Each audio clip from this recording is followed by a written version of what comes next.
నా life save చేశారు. Thank you so much uncle. నా బెస్ట్ ఫ్రెండ్ అవని డాటర్ని సేవ్ చేసే భాగ్యం నాకు కలిగింది.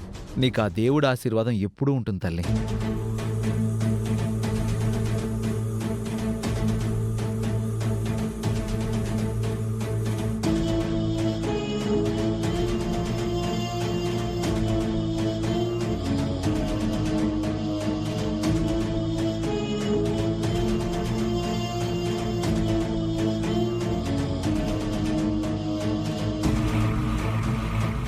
నువ్వు నిండు నూరేళ్లు ఆయురారోగ్యాలతో ఉండాలని ఆ భగవంతుని కోరుకుంటున్నాను.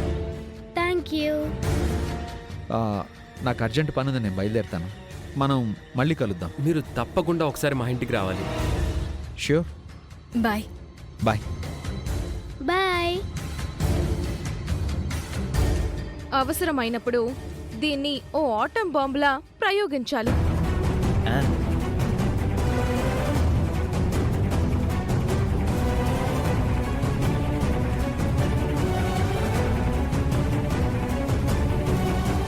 బంగారం, ఆ సత్యగాని చూసావా? అవని వైపు అదోలా చూస్తున్నాడు. ఎవ్వారం ఏదో తేడాగా ఉంది బంగారం. You are so lucky man.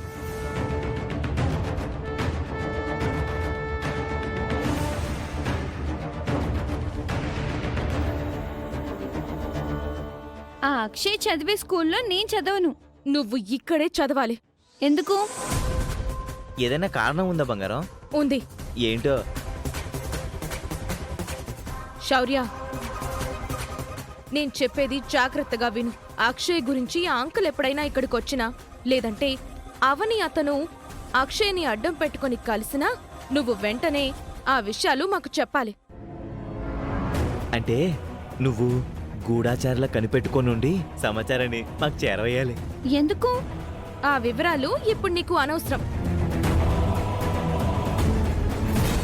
చిన్న బంగారం, ఇక నువ్వు బయలుదేరు. సరే, వెళ్ళు. అవని, చాలా తొందరలోనే నువ్వు నాకు దారుణంగా దొరికిపోయేలా ఉన్నావు.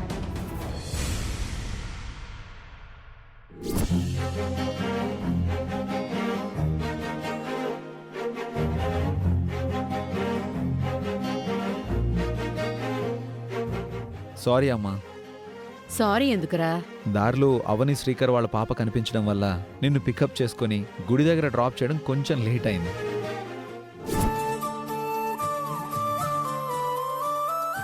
అవని ఎదురు పడితే నువ్వు లోకాన్నే మర్చిపోతావు. ఇక ఈ అమ్మెంత? లోకాన్ని మర్చిపోతానేమో గాని ఈ అమ్మని మాత్రం నిర్లక్ష్యం చేయను. అవని కూతుర్ని ఈరోజు ప్రమాదం నుంచి కాపాడినందుకు ఎంతో కృతజ్ఞత చూపించారమ్మా.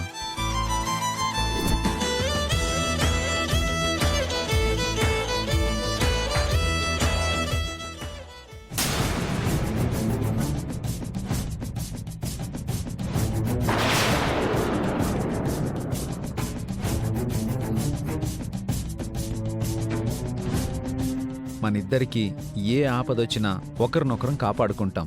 మన రిలేషన్ ఎప్పటికీ ఇలాగే ఉండాలి.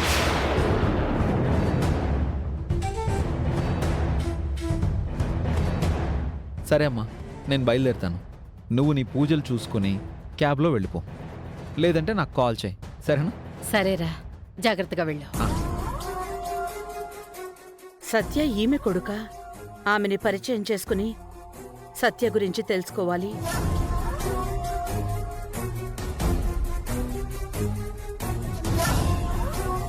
ఏమండి?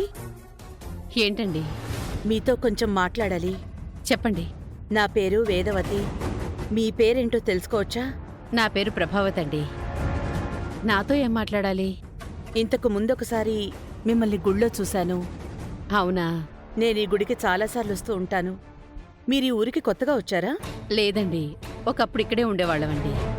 నా కొడుకు కోసం కొన్ని సంవత్సరాలు ఢిల్లీలో ఉండాల్సి వచ్చింది. రీసెంట్గా మళ్ళీ ఇక్కడికి వచ్చాం. మిమ్మల్ని కారులో దించి వెళ్ళింది మీ అబ్బాయే కదా? అవునండి. పేరు సత్య. పేరు మోసిన లాయర్. హైదరాబాద్లోనే చదువుకున్నాడు. అవునా? అబ్బాయికి పెళ్ళయిందా? పెళ్లి కాలేదండి. అతనికి పెళ్లి కూడా అయిపోయింది. తన లైఫ్ తాను లీడ్ చేస్తున్నాడు. ఈ రోజు కలిసాం, మళ్ళీ ఎప్పుడు కలుసుకుంటామో తెలీదు. సత్యకి పెళ్ళయిందని అవని నా దగ్గర అబద్ధం ఎందుకు చెప్పింది? వాడి పెళ్ళే నాకిప్పుడు పెద్ద సమస్యగా మారింది. ఏమైందండి? వాడు కాలేజీ రోజుల్లో అవని అని ఒక అమ్మాయిని ప్రేమించాడు.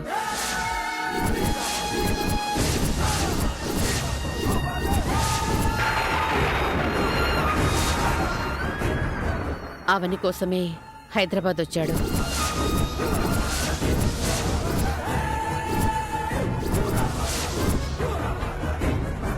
ఆ అమ్మాయికి పెళ్ళైపోయిందని తెలిసి మనిషి మనిషిలా లేడండి.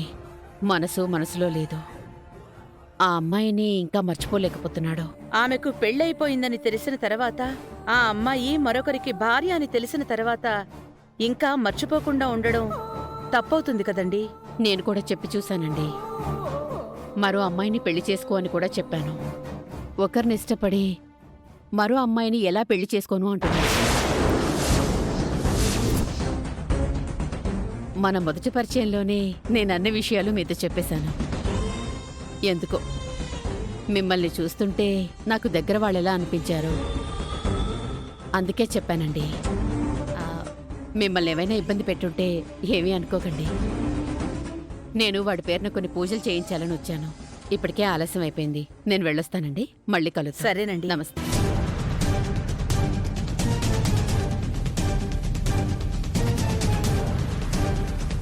శ్రీకర్ వలన అవని గర్భం దాల్చే అవకాశం లేదని తేలింది. పిల్లల్ని కనే అదృష్టం శ్రీకరికి లేదని రిపోర్ట్స్ చాలా స్పష్టంగా చెప్పాయమ్మా.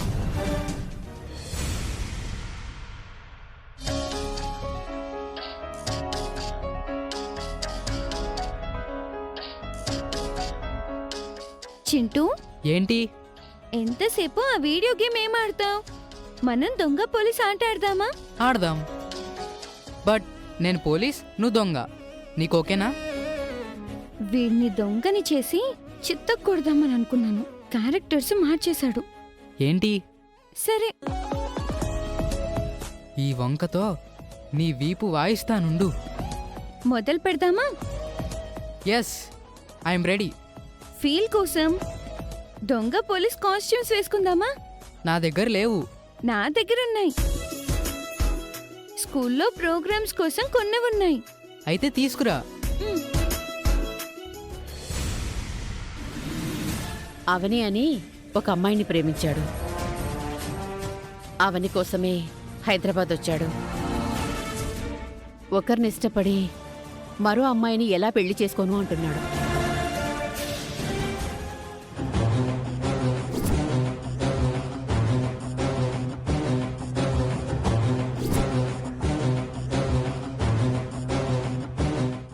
ఆట మొదలు పెడదామా? ఓకే, అయితే నువ్వు పారిపోయి దాక్కో, నేను వచ్చి పట్టుకుంటాను. అయితే నువ్వు కళ్ళు మూసుకో.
అమ్మ దొంగ, ఇక్కడ దాక్కున్నావా?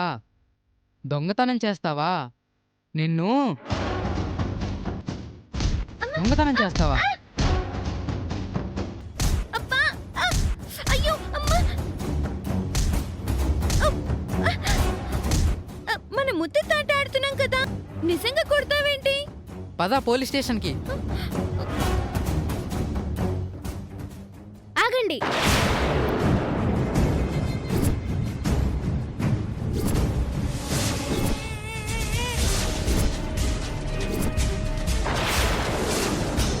మీ దొంగ పోలీస్ ఆట నేను చూశాను.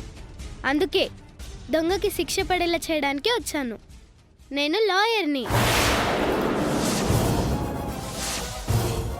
పేరు సత్య, పేరు మోసిన లాయర్. నేనెప్పుడు సత్యం వైపే ఉంటాను. ఇప్పుడు నేను లాయర్గా మీ కేసుని నేను వాదిస్తాను. ఓకేనా? ఓకే లాయర్ గారు. యువర్ ఆనర్, ముద్దాయి శౌర్య. ఏయ్ ఆపవే.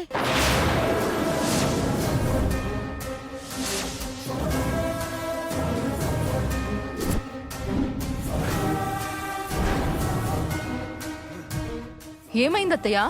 ఎందుకలా అరిచారు ఉరుమురిమినట్టు? వీడు పోలీస్ అంట, శౌర్య దొంగంట, ఇది లాయర్ అంట. సిగ్గు లేకపోతే సరే. పిల్లలు సరదాగా ఆడుకుంటున్నారు, ఇందులో తప్పేముంది? నేనన్నది అందరి గురించి కాదు. ఇదిగో లాయర్ వేషం వేసుకుని వచ్చింది కదా, దీని గురించి అంటున్నాను. బుద్ధిలెక్కడికి పోతాయి? బుద్ధి లేని మనిషి. ఆ 2 వేషాలలో మీకు కనిపించని తప్పు లాయర్ వేషంలో ఏం కనిపించింది? న్యాయాన్ని కాపాడే గొప్ప వృత్తి అది. నా కూతురి మీద ఎందుకు అంత ద్వేషం చూపిస్తున్నారత్తయ్య? నేను ఏ పని చేసినా ఏం మాట్లాడినా మీకెందుకు నచ్చడం లేదు నానమ్మా? నీ దొడిచిన జాతకం కాదేమో, దొంగ జాతకమేమో. అందుకే గ్రానికి నచ్చడం లేదని అనుకుంటున్నాను. మీ అమ్మది ఫ్రాడ్ జాతకమని, అక్షయది జెన్యూన్ జాతకమని పెద్దిరాజ్ అంకుల్ చెప్పారు. రే, నువ్వు మధ్యలో ఇన్వాల్వ్ కాకురా. ముక్కు పుడక విషయంలోనే కాదు, ప్రతి విషయంలోనూ నా కూతురు నీకు ఎందుకు నచ్చడం లేదమ్మా? ఎందుకంటే అది నీ కూతురు కాదు కాబట్టి. ఈ నిజం నీ దగ్గర చెప్పుకునే సందర్భం ఎప్పుడొస్తుందో ఏంటో. మేమి ఇంట్లో ఉండటం నీకిష్టం లేకపోతే చెప్పమ్మా. ఇప్పుడే నా భార్య బిడ్డల్ని తీసుకొని కట్టుబట్టలతో బయటికి పోతాను.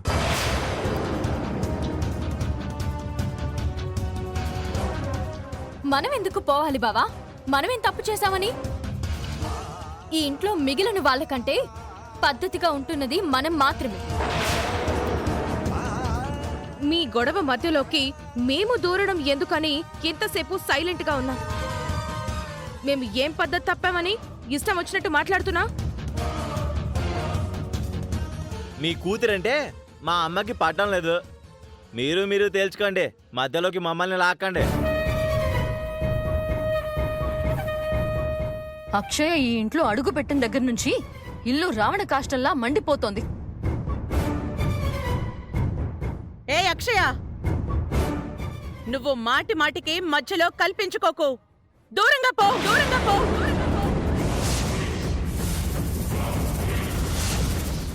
వేదా, వేదా,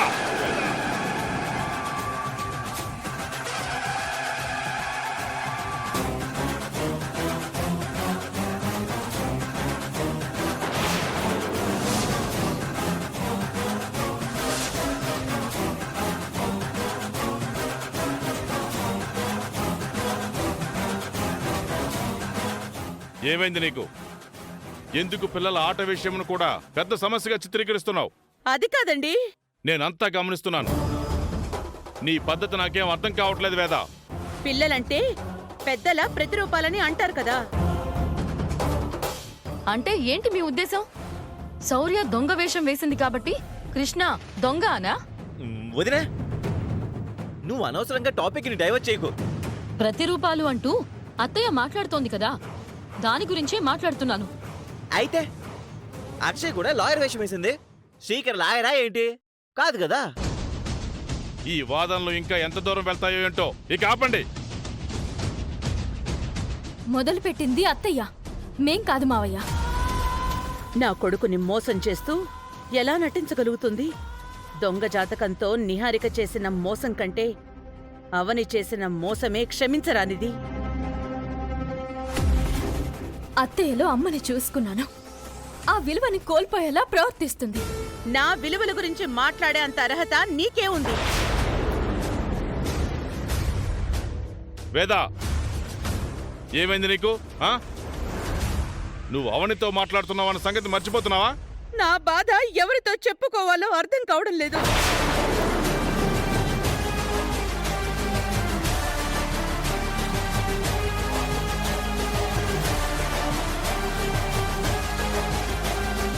ఈ ఇంట్లో ఎప్పుడు ఏం జరుగుతుందో అర్థం కావట్లేదు. ఎప్పుడు చూసినా ఏదో ఒక గొడవ. అందరూ వెళ్ళండి, వెళ్ళండి.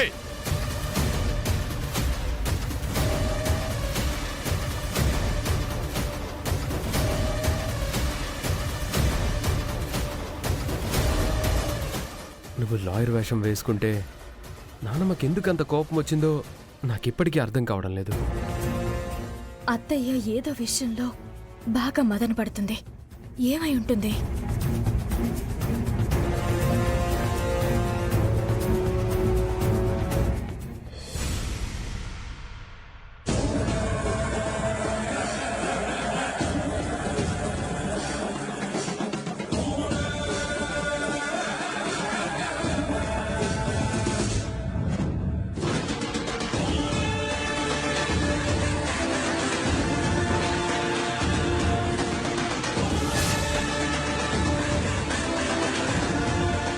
అవని పేరుని, అవని బొమ్మని ఈ 7 సంవత్సరాల్లో 700 సార్లు రాసుంటావు. ఇలాగే కసికసిగా కొట్టేస్తుంటావు. ఏం లాభమన్నా? ఇంతవరకు దాన్ని ఏం చేయలేకపోయావు. మినిస్టర్ కొడుకు నయ్యుండి కూడా ఏమీ చేయలేకపోయాననే కోపం నాకు ఉందిరా. కానీ ఏం చేయమంటావు? పరిస్థితులు మనకు అనుకూలించడం లేదు. సుపారీ కిల్లర్ జానీగాడు పోలీసులకు దొరికిపోయాడు. వాడు దొరికితే దొరికాడు, మన పేర్లు చెప్పి సచ్చాడు. మనం రిలీజ్ అవుతాం అనుకునే సమయంలో ఇలా జరిగింది. చెప్తే చెప్పాడ్రా. కాలేజ్ రీయూనియన్ ఫంక్షన్లో వాడు అవనిని చంపేసి మన పేరు బయట పెట్టున్నా ఓ సాటిస్ఫాక్షన్ ఉండేది. అవునన్నా, వ్రతం చెడినా ఫలితం దక్కినట్టుండేది. వారం రోజుల్లో ఎలాగైనా మనం బయటపడతాం, అందులో డౌటే లేదు.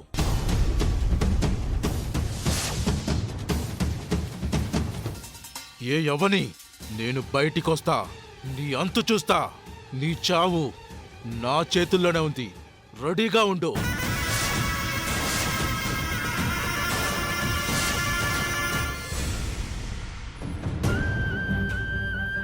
అమ్మ ప్రవర్తన రోజు రోజుకి వింతగా తయారవుతుంది. అవును బావా, సడన్ గా ఎందుకిలా మారిపోయిందో ఎవ్వరికీ అంతు చిక్కడం లేదు. కాలమే కొన్నిటికి సమాధానం చెప్తుందని అంటారు కదా, ఆ విధంగా మనం ఎదురు చూడక తప్పదు. నువ్వు అమ్మ గురించి ఎక్కువగా ఆలోచించుకో. కొంచెం టైర్డ్గా ఉంది, ఫ్రెష్ అయి వస్తానుండు.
హలో సత్య.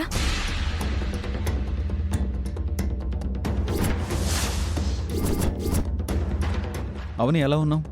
నేను బాగున్నాను సత్య, నువ్వెలా ఉన్నావు? నేను బానే ఉన్నాను. ఏంటి విశేషాలు? ఎందుకు ఫోన్ చేశావు?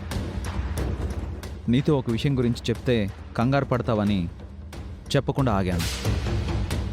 కానీ చెప్పడం వలన నువ్వు జాగ్రత్తగా ఉంటావనిపించింది.